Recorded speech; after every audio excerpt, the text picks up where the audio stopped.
You want to know what humiliation feels like? Try getting escorted out of a place you own while everyone around you cheers for the folks tossing you out. That's a special flavor of irony. You know what I mean? It happened to me on a Thursday night in downtown San Francisco, under the blinding light of $1 million chandelier, with my dignity trampled by a woman who didn't even bother to check a reservation before playing Queen of the Castle. So let me back up a sec. Me name's Damon Washington, and on that particular night, I walked into the Grand View Imperial wearing jeans, a black t-shirt, and a leather jacket that's seen more airports than most people's passports. That's all it took for the hotel manager, Victoria Sterling, to size me up and decide, nope, he doesn't belong here. Her voice polite but icy carried across the lobby, and suddenly every pair of eyes, every expensive shoe, every pearl necklace in the place turned to watch what she'd do about the intruder. Now I get it. In her world, black skin and casual clothes just don't add up to $2,000 a night guest. But see, I wasn't there as just another guest. I was there undercover, running a little test. Less than 48 hours before, I'd bought this hotel chain quietly, through a maze of shell companies because I'd heard rumors about their so-called selective service. If I'm being real, selective was just code for discriminatory. I needed to see it for myself before I gutted the place and rebuilt it from the studs. Victoria didn't disappoint. She didn't bother checking my reservation.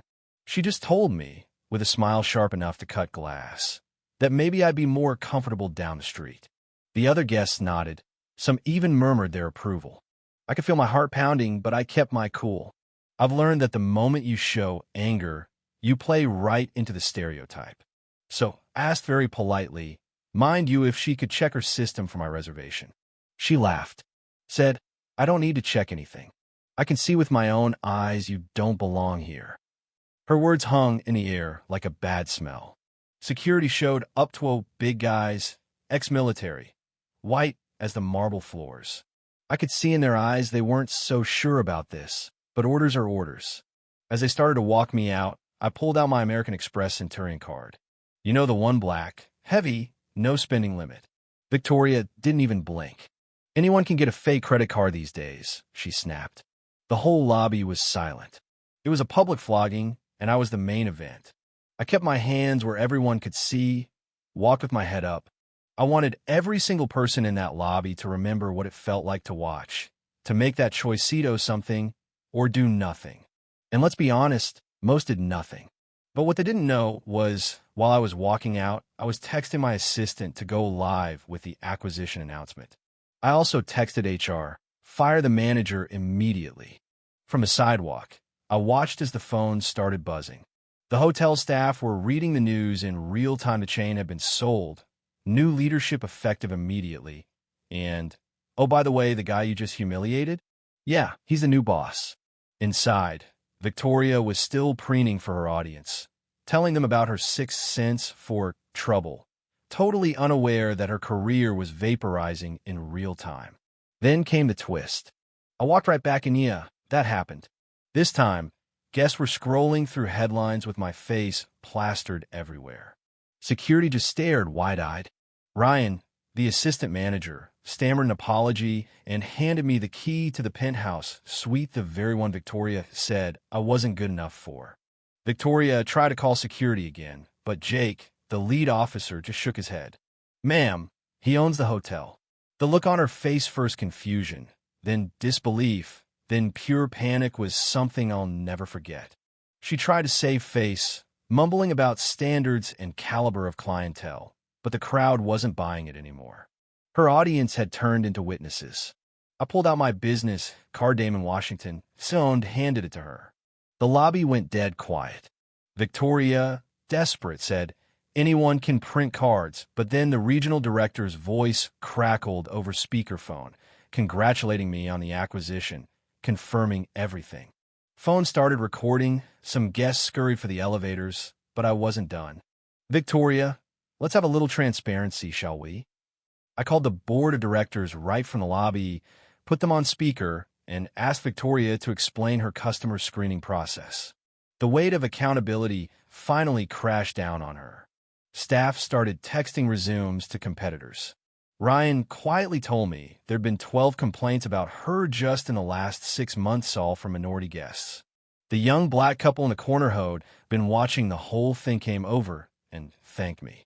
This happens more than people know, the woman said. Their gratitude, their pain, their hope for justice, that's why I do this. Victoria started sputtering. You set me up? You can't destroy my career for one mistake. But everyone could see the pattern. HR had already dug up 17 complaints, 6 legal settlements. I announced for all to hear that she was fired. Jennifer, my HR chief, handled it publicly over the PA system. Every guest heard it. That's accountability.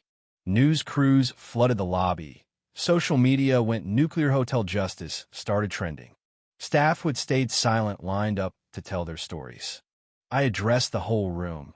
When you laugh at racist jokes, film humiliation, or stay silent, you become part of the problem. Tonight, we start something different: accountability, transparency, and dignity. Victoria tried to resign quietly, but I said, you lost that privilege when you made my humiliation public. The board agreed, launching a $2 million compensation fund for discrimination victims and mandatory diversity training across every property. It didn't end there. 1 month later, Victoria faced a tribunal. The evidence, footage, complaints, settlements was overwhelming. She was blacklisted from hospitality, ordered to pay legal costs, her name forever tied to the consequences of unchecked power. The tribunal's verdict was cited as precedent for holding individuals personally accountable for discrimination. 6 months later, I stood in front of the International Hospitality Leadership Summit, telling this story not as a tale of revenge, but as the blueprint for reform. We launched anonymous reporting systems, terminated 17 more managers, overhauled 43 properties. Guest satisfaction among minorities soared. Competitors scrambled to catch up, terrified of being the next viral story. Victoria's 20-minute performance set off a revolution. Now, diversity audits are industry standard. I conduct undercover checks at random properties. If they fail, they reform or close. Our stories now taught at Harvard, Stanford, places that shape future leaders. We created 12,000 new jobs, grew revenues, and built an industry where dignity is profitable.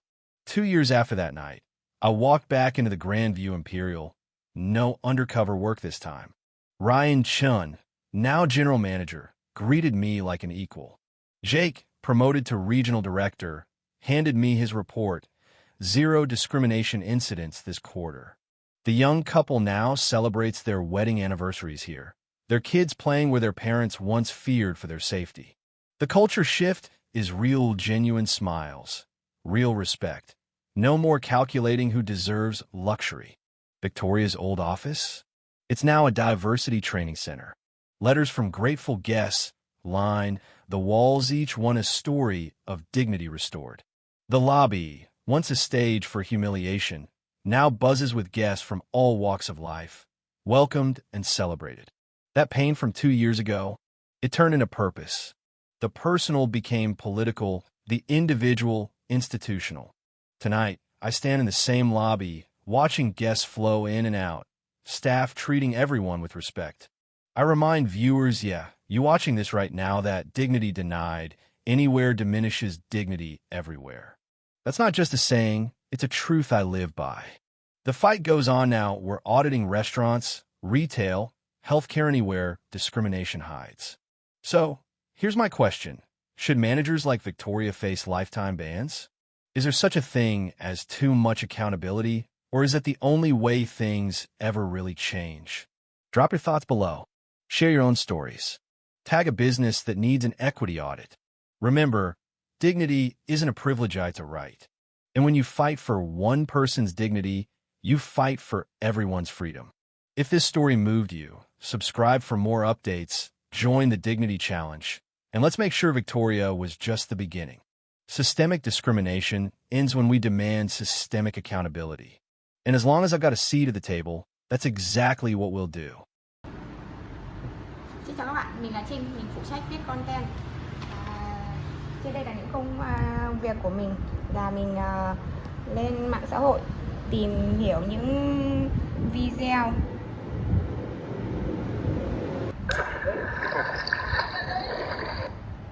Next one? Alright. Thank you, man. Hey, if you guys have any trouble, let somebody know. Please. After the tree to hold on to. Yeah. Yeah, Use the fence.